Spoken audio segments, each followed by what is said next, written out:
नमस्कार दोस्तों, NDC education के ऑनलाइन प्लेटफॉर्म पर आपका स्वागत है। अपन बात कर रहे थे भारतीय संसद के बारे में और आज अपन पढ़ेंगे संसद के सदन। टॉपिक अपना रहेगा संसद के सदन। संसद के जैसा कि अपन ने पहले पढ़ चुके हैं, दो सदन होते हैं, लोकसभा और राज्यसभा। तो आज अपन बात करेंगे लोकसभा के बारे में। देखो, लोकसभा के बारे में अपन यहाँ से बात करें तो लोकसभा जो है इसे संसद का प्रतिनिधि सदन,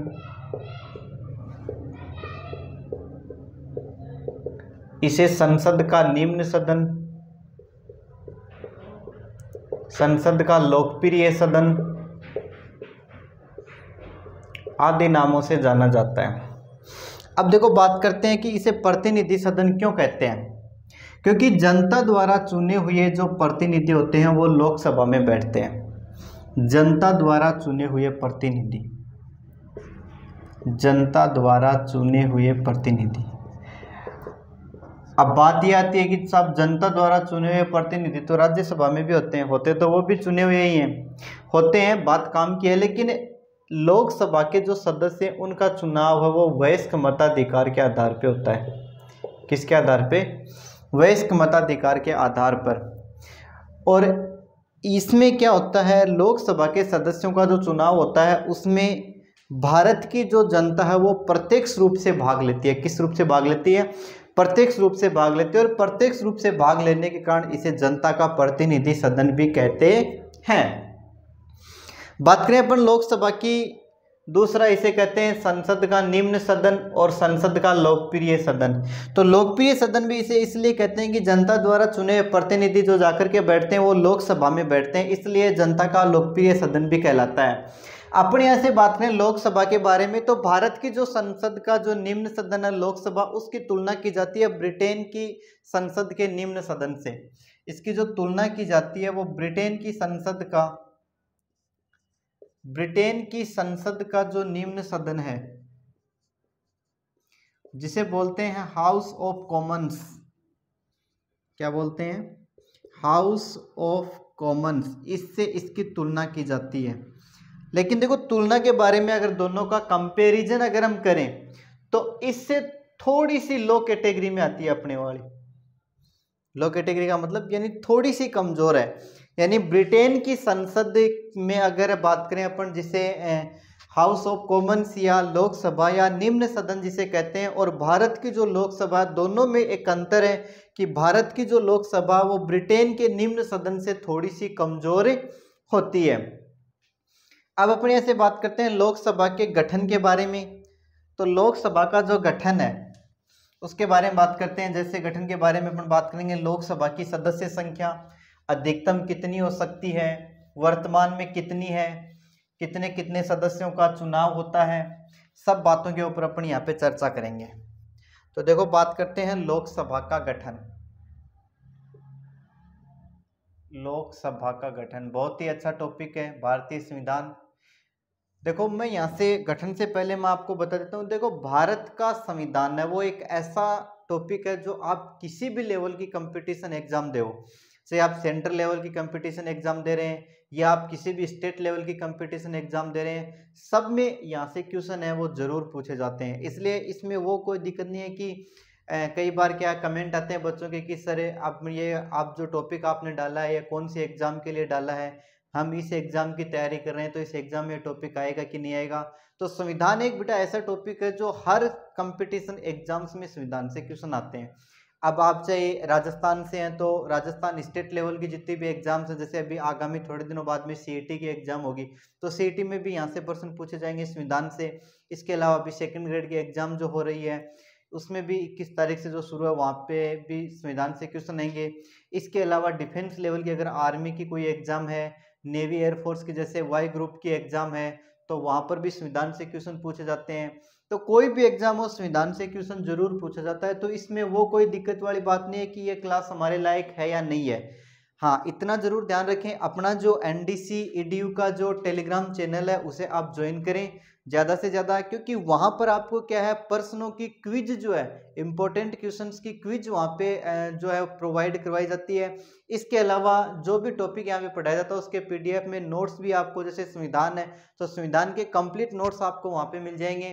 तो आप एनडीसी ईडीयू का जो टेलीग्राम चैनल है उसे सर्च करें, और ऑफिशियल चैनल ही आपको सर्च करना है। अगर किसी दूसरे ने भी और भी अगर उसकी कॉपी बना रखी है तो वहाँ पे आपको नहीं जाना है, बाकायदा अपने एनडीसी ईडीयू का लोगो लगा हुआ है और जो भी है उसे आप सर्च करें और उसको वहाँ से ज्वाइन करें ज़्यादा से ज़्यादा, और अपनी क्लासें देखते रहें। पीडीएफ नोट्स आपको वहाँ से प्रोवाइड करवा दिए जाएंगे।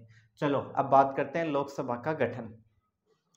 लोकसभा का गठन के बारे में बात करें तो लोकसभा की जो अधिकतम सदस्य संख्या है, अधिकतम सदस्य संख्या, बहुत इंपॉर्टेंट क्वेश्चन है, बहुत बार पूछा जाता है, बहुत बार कंफ्यूज होते हैं। यहाँ से क्यों होते हैं मैं बता देता हूँ।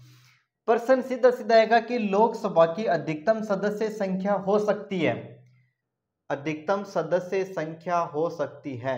मैं यहाँ से क्वेश्चन बता देता हूँ एक बार आपको। अब देखो क्वेश्चन के ऑप्शन देखना आप किस प्रकार से आएंगे। 550, 552, 543, 545।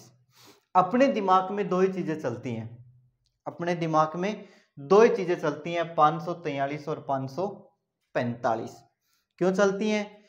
वर्तमान में सदस्य संख्या यही होगी, यही अपने चलता है। लेकिन अपन ये नहीं देख रहे कि सदस्य संख्या अगला पूछ क्या रहा है, यानी यह पूछ रहा है कि कितनी हो सकती है। ये नहीं पूछ रहा कि वर्तमान में कितनी है, या ये नहीं पूछा कि लोकसभा की सदस्य संख्या कितनी है। यह पूछ रहा है कि अधिकतम यानी ज्यादा से ज्यादा लोकसभा में कितने लोग हो सकते हैं। तो यहां से देखो ज्यादातर जो बच्चे जाएंगे 90% केस में बच्चे जाते हैं 545 पे, और 545 पर गया ने डेडवाणो डुब्यो ने बठे को बैठे। क्यों? क्योंकि ये वर्तमान सदस्य संख्या है। अगर प्रश्न ये पूछ लिया जाए कि लोकसभा की अधिकतम सदस्य संख्या कितनी हो सकती है तो आपका सही उत्तर होगा 552। लोकसभा की अधिकतम सदस्य संख्या कितनी होगी? 552 हो सकती है, लेकिन वर्तमान में कितनी है? वर्तमान में है 545।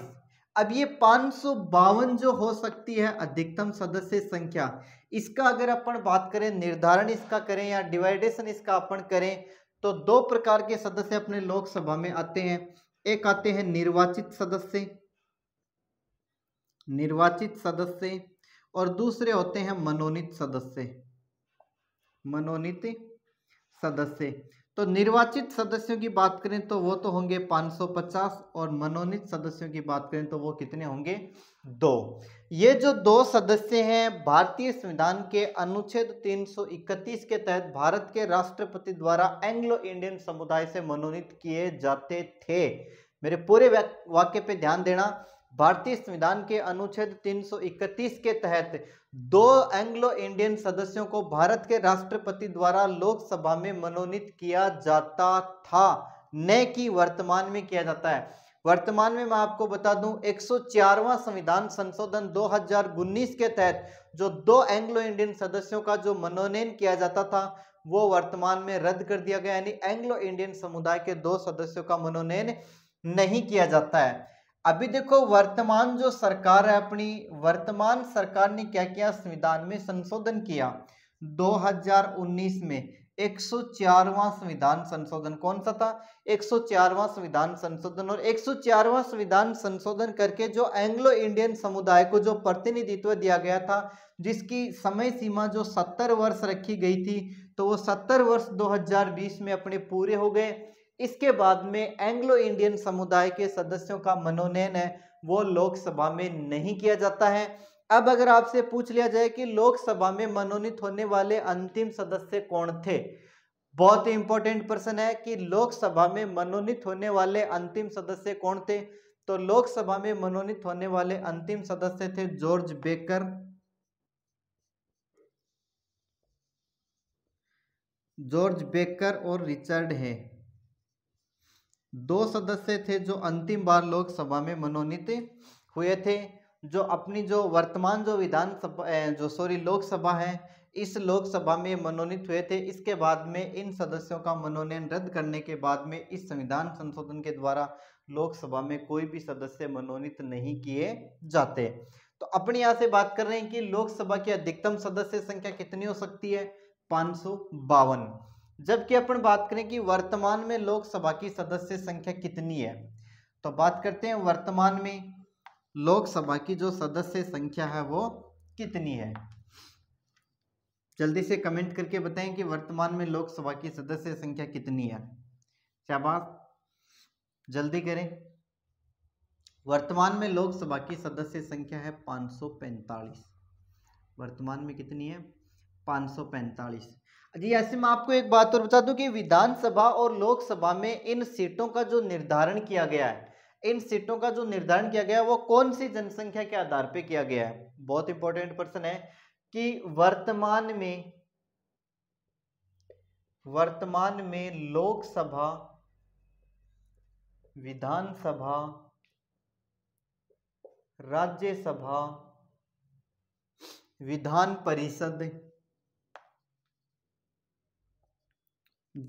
परिषद आदि में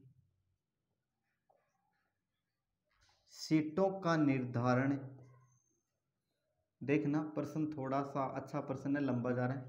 निर्धारण किस जनसंख्या वर्ष के आधार पर, जनसंख्या वर्ष के आधार पर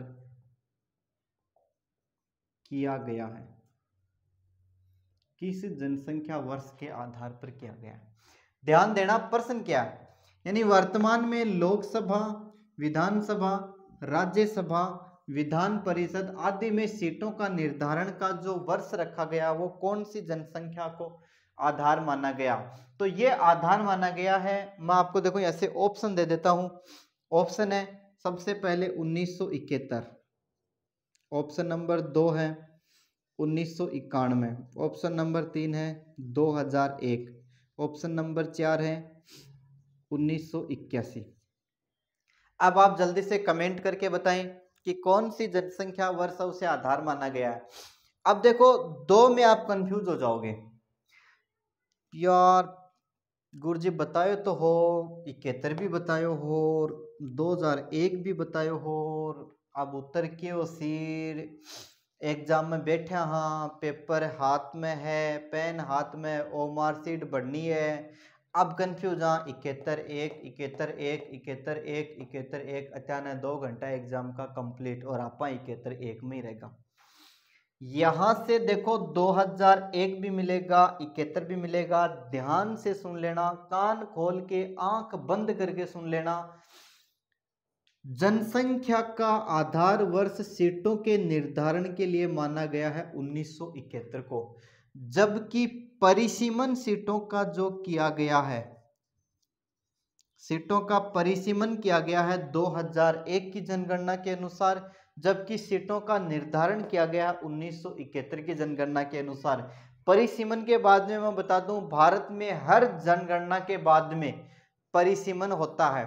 अब देखो बात जब जनगणना तक आई गई है, भारत में हर जनगणना के बाद में लोकसभा, विधानसभा, राज्यसभा में सीटों का परिसीमन होता है और परिसीमन जो है वर्तमान में 2001 की जनगणना के आधार पे है। अब बात ये आती है कि जनगणना जो शब्द है, पहली तो सबसे इंपॉर्टेंट और मेन बात तो ये आती है कि भारत में जनगणना करवाता कौन है, भारत में जनगणना करवाता कौन है। अब मैं यहां से देखो आपको ऑप्शन दे सकता हूं अगर आप चाहो तो, जनगणना भारत में किसके द्वारा करवाई जाती है। ऑप्शन नंबर 1 जनसंख्या एवं सांख्यिकी विभाग, जनसंख्या एवं सांख्यिकी विभाग। ऑप्शन नंबर 2 में है गृह मंत्रालय, गृह मंत्रालय। ऑप्शन नंबर 3 में है महिला एवं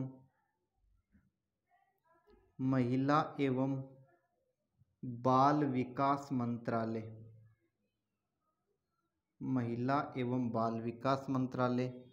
और ऑप्शन नंबर 4 में है जनगणना मंत्रालय।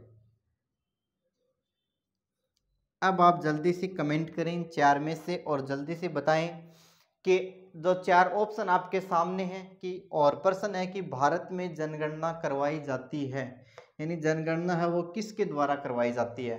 ऑप्शन नंबर 1 में है जनसंख्या एवं सांख्यिकी विभाग, ऑप्शन नंबर 2 में है गृह मंत्रालय, ऑप्शन नंबर 3 में महिला एवं बाल विकास मंत्रालय और ऑप्शन नंबर 4 में जनगणना मंत्रालय। अब देखो मैं यहाँ से बता दूं, अगर किसी बच्चे ने थोड़ा बहुत भी अगर पढ़ा है, 20-30% भी पढ़ा है, तो वो तो जाएगा जनसंख्या एवं सांख्यिकी विभाग के पास। और एकदम से यहाँ महालीजिया है कदे यहाँ कोचिंग का गेल की गेड़ो को नहीं, और जकाने यहाँ क्या कोई बेरो नहीं है कि जनगणना होवे के चीज यार कत्ता वर्ष हुआ है, वो कैसी जनगणना जनगणना जनगणना जनगणना और जनगणना करता करता करता खुद की जनगणना जैसी हो। क्यों? क्योंकि कंपटीशन में खेल रहा है वो एक ही पर्सन को रहा है, एक पर्सन ऊपर एक पर्सन नीचे, बस अंतर बैठे ही रहे। बाकी मेले जिया का जगह एग्जाम देने जा हुए ने भाई जी 20 मिनट कौन मिली थारी सोगन पेपर पाड़ दे, तो अरे पेपर तो पाड़ दे सी तू, घर का को तो पाड़ दी और वो भी पाड़ दे सी, मान दी है डोल तो तेरो के शौक है का पेपर के सिर पाड़ दे तो भाई जी 20 मिनट। अरे वो तो वही बात हो गई, नाच न जाने आंगन टेढ़ा, आता तो है नहीं, और फिर वो क्या बहाने बनाता है, वो तो क्या फिर अपना मतलब बचने के जो बहाने होते हैं। जैसे इतिहास की क्लास अगर आपने किसी ने पढ़ी है, तो अगर तराइन के युद्ध के बारे में अगर किसी ने अध्ययन किया तो वहां पे एक चीज दिखाई जाती है, पृथ्वीराज की हार का कारण। तो पृथ्वीराज की हार का कारण दिखाया जाता है कि साहब मोहम्मद गोरी ने क्या किया, पृथ्वीराज का जो लड़ाकू घोड़ा था उसकी जगह दूसरा घोड़ा बांध दिया जिसका नाम था नाट्यरंबा, और वो घोड़ा जो था वो युद्ध करने वाला घोड़ा नहीं था, वो घोड़ा नृत्य करने वाला घोड़ा था।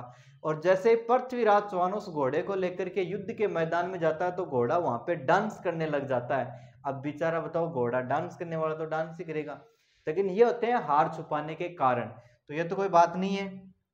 अब देखो, अगर किसी ने ध्यान लगा के मन लगा के पढ़ा तो वो जरूर बता देगा कि जनगणना जो भारत में किसके द्वारा करवाई जाती है, जनगणना गृह मंत्रालय द्वारा करवाई जाती है। किसके द्वारा करवाई जाती है? गृह मंत्रालय के द्वारा। मैं फिर बता देता हूं, एग्जाम में प्रश्न आएगा, सीईटी की एग्जाम जीके का पोर्शन पेपर नंबर प्रश्न नंबर 5 ऑप्शन नंबर 2 में आपको मिलेगा, चाहे मिले अपने जो टेलीग्राम चैनल पे डेली क्विज आती है उसमें ही, लेकिन मिलेगा आपको जरूर, वो देख लेना आप। और गलत करोगे चैलेंज के साथ करोगे, पहले बोल देता हूं। तो जनगणना जो करवाई जाती है वो किसके द्वारा करवाई जाती है? गृह मंत्रालय द्वारा करवाई जाती है। अब देखो अपन इधर आते हैं, तो अपन ने पढ़ लिया कि वर्तमान में सीटों का निर्धारण है वो 1971 की जनसंख्या के आधार पर है, और परिसीमन जो किया जाता है वो 2001 की जनसंख्या के जनगणना के आधार पर है। तो वर्तमान में सीटें हैं 545, इतना अपन ने पढ़ लिया। तो ये तो अपन ने पढ़ लिया लोकसभा का गठन। अब अपन पढ़ते हैं लोकसभा का निर्वाचन। अब अपन क्या पढ़ेंगे? लोकसभा का निर्वाचन, कि लोकसभा का निर्वाचन है वो किस प्रकार से किया जाता है। देखो जी, समझ में तो आ ही रहा होगा आपको, बहुत अच्छी बात है। लोकसभा का निर्वाचन,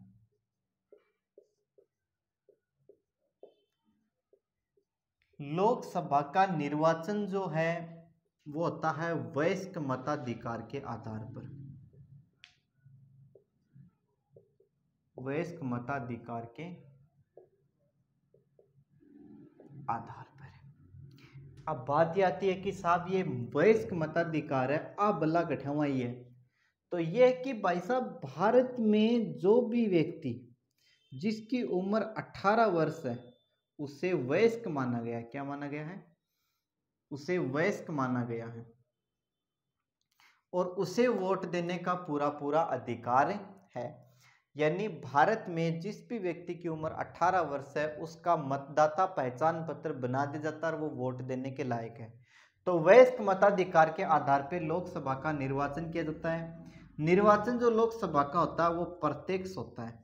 किस प्रकार से होता है? प्रत्यक्ष होता है। प्रत्यक्ष का मतलब है कि जनता जो है वो प्रत्यक्ष रूप से या डायरेक्ट लोकसभा के सदस्यों के निर्वाचन में भाग लेती है। यह है लोकसभा का निर्वाचन। इसके बाद में अपन बात करते हैं लोकसभा के पदाधिकारी।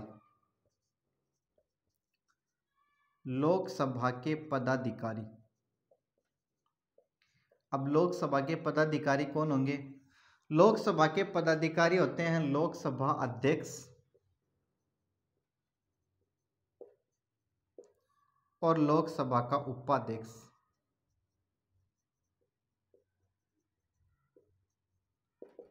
पदाधिकारी कौन होते हैं? लोकसभा अध्यक्ष और उपाध्यक्ष। अपन बात करते हैं कि यहाँ पे लोकसभा के अध्यक्ष और उपाध्यक्ष का चुनाव वो किस प्रकार किया जाता है।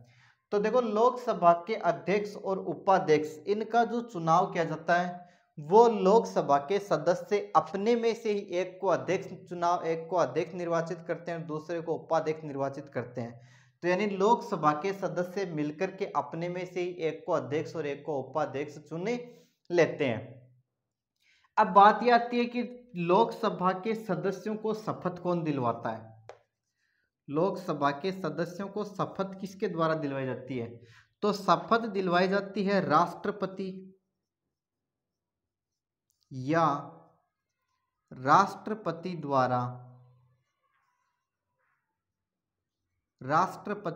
राष्ट्रपति द्वारा नियुक्त प्रोटेम स्पीकर। किसके द्वारा दिलवाई जाती है? Protem speaker. अब बोलो जी, प्रोटेम स्पीकर क्या होता है? बात उलझती जा रही है। प्रोटेम स्पीकर, अब देखो राष्ट्रपति जो है तो अब 545 सदस्य हैं तो राष्ट्रपति तो एक एक को शपथ दिलवाने के लिए कहाँ जाए, इसलिए राष्ट्रपति क्या करता है, सदन के किसी वरिष्ठ सदस्य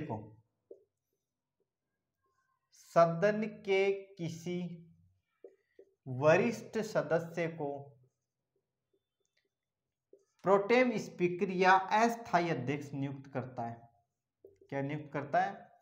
प्रोटेम स्पीकर या अस्थायी अध्यक्ष नियुक्त करता है। और यह क्या करता है? लोकसभा के सदस्यों को शपथ दिलवाता है। तो लोकसभा के सदस्यों को शपथ कौन दिलवाता है? राष्ट्रपति या राष्ट्रपति द्वारा नियुक्त प्रोटेम स्पीकर। राष्ट्रपति प्रोटेम स्पीकर किसे नियुक्त करता है? सदन के किसी वरिष्ठ सदस्य को। अब इसमें बात वो नहीं है कि जीतने वाली पार्टी का या हारने वाली पार्टी का हो, पूरी जो सदन है, संसद का सबसे वरिष्ठ सदस्य, यानी लोकसभा में जितनी भी पार्टियां हैं, जैसे भारतीय जनता पार्टी है, भारतीय राष्ट्रीय कांग्रेस है, बहुजन समाजवादी पार्टी है, इसके अलावा समाजवादी पार्टी है, जनता दल यूनाइटेड है, कम्युनिस्ट पार्टी है, यानी किसी भी पार्टी का हो, बस बशर्ते लोकसभा के जितने भी सदस्य हैं उन सब में वो वयोवर्त होना चाहिए। यानी ऐसी बात सीधी सी अगर अपनी भाषा में बात करा तो जको डैण वेने सौ दादो जको वह बिन प्रोटेम स्पीकर बनाया जा, मेन बात यही है। इसके बाद में एक को उपाध्यक्ष नियुक्त कर दिया जाता है। कार्यकाल दोनों का समान होता है। याद रखने वाली बात यह होती है कि लोकसभा का अध्यक्ष और लोकसभा का उपाध्यक्ष कभी भी अपने पद की शपथ नहीं लेते हैं। लोकसभा का अध्यक्ष और लोकसभा का उपाध्यक्ष कभी भी अपने पद की शपथ नहीं लेते हैं। क्यों नहीं लेते? क्योंकि ये एक सदस्य के रूप में पहले ही शपथ ले चुके होते हैं। इसके बाद में अपन बात करते हैं कि लोकसभा में किसी भी सदस्य की सदस्यता भंग करने का जो अधिकार होता है वो लोकसभा अध्यक्ष के पास होता है। सदस्यता भंग करने का अधिकार किसके पास होता है? लोकसभा अध्यक्ष के पास। अगर सदन में कोई भी सदस्य बिना बताए 60 दिन अनुपस्थित रह जाता है, ऐसी स्थिति में लोकसभा अध्यक्ष द्वारा उक्त सदस्य की सदस्यता भंग की जा सकती है। यानी कि बिना बताए अगर आप 60 दिन तक लोकसभा में नहीं जाते हो ना, तो ऐसी स्थिति में उनकी सदस्यता को क्या किया जा सकता है? भंग किया जा सकता है। इसके बाद में आता है लोकसभा का कार्यकाल। तो कार्यकाल के बारे में बात करें तो सामान्य स्थिति में लोकसभा का कार्यकाल होता है 5 वर्ष। सामान्य स्थिति में लोकसभा का कार्यकाल क्या होता है? 5 वर्ष का होता है। इसके अलावा अगर हम बात करें तो समय से पहले भी इसे भंग किया जा सकता है। यानी लोकसभा को समय से पहले भी भंग किया जा सकता है। समय से पहले भी भंग किया जा सकता है। लोकसभा अध्यक्ष के बारे में अपन बात करें तो प्रथम लोकसभा अध्यक्ष थे जीवी मावलंकर।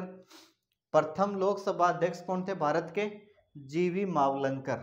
मैं यहाँ पे नाम लिख देता हूं, प्रथम लोकसभा अध्यक्ष।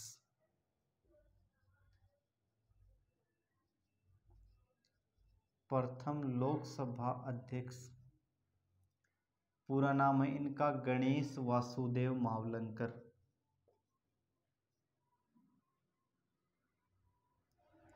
शॉर्ट में इनको बोलते हैं जीवी मावलंकर। वर्तमान में अगर हम बात करें, वर्तमान में लोकसभा अध्यक्ष हैं ओम बिरला। कौन है? ओम बिरला, जो कोटा से, राजस्थान के कोटा से सांसद है, ये वर्तमान में लोकसभा अध्यक्ष हैं। कार्यकाल के बारे में अपन ने बात की। वैसे मैं आपको बताऊं, सामान्य स्थिति में 5 वर्ष होता है, लेकिन लोकसभा जो है वो एक अस्थायी सदन है। लोकसभा क्या है? कि अस्थायी सदन है, इसे समय से पहले भी भंग किया जा सकता है। इसके सदस्य का जो कार्यकाल होता है वो 5 वर्ष होता है। मंत्री परिषद जो होती है वो हमेशा लोकसभा के प्रति उत्तरदायी होती है, इस बात को आप जरूर ध्यान में रखें। यानी सामूहिक रूप से पूरी की पूरी जो मंत्री परिषद है वो लोकसभा के प्रति उत्तरदायी होती है। अभी जो वीडियो की एग्जाम लगी थी उस एग्जाम में ये पूछा गया था प्रश्न कि सामूहिक रूप से मंत्री परिषद वो किसके प्रति उत्तरदायी होती है? लोकसभा के प्रति। जबकि कोई भी मंत्री व्यक्तिगत रूप से राष्ट्रपति के प्रति उत्तरदायी होता है। अगर सामूहिक उत्तरदायित्व की बात आए तो लोकसभा, और व्यक्तिगत उत्तरदायित्व की बात आए तो राष्ट्रपति। तो ये था अपना संसद का पहला सदन लोकसभा, जिसका गठन, जिसका निर्वाचन, जिसके कार्य प्रणाली, इसके बारे में अपन ने अध्ययन किया। इसके बाद में अगली क्लास में अपन बात करेंगे राज्यसभा के बारे में। तो जैसा कि मैंने आपको बताया, अपने टेलीग्राम चैनल को सर्च करिए, टेलीग्राम चैनल को ज़्यादा से ज़्यादा ज्वाइन करिए। धन्यवाद।